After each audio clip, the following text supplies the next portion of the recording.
في ماتشات مع ماتشات تعليمية.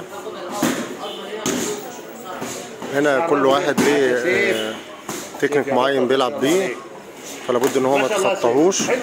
هنا اخذ في المصارعة. الماتشات المشروطة او الماتشات التعليمية دي بتفيد ان انت بتعرف اللاعب لما لعبت ولما لم تلعب، لعبت ليه وما لعبتش ليه. تمام.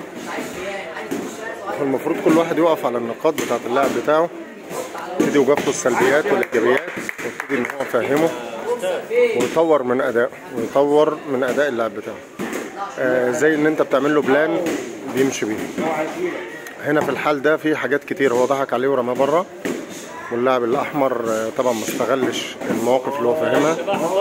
الاثنين لعيبه ابطال جمهوريه، ما كانوش لابسين لبس التمرين عشان هم عندهم.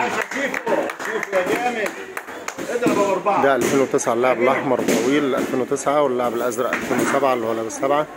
هنا المفروض ان هو بيعمل معاه دفاعات للمصارعه زي ما انتوا شفتوا، حط ايده بين دراعه وعمل لوي للكتف عشان خاطر يوقفه، فاضطر ان هو يطلع معاه ما يرميهوش، يا اما الكتف هيتخلع.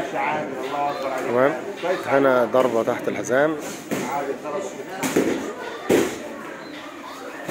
هنا المنطقه التحضيريه او التحضيرات بتاعت اللاعب. هنا اللاعب الاحمر ابتدى يغير من وضعه، طريقه لعبه، الوقفه بتاعته، بس مشكلته ان هو بيلعب على الخط. طبعا اللاعب التاني المفروض ان هو ده بيلعب طويل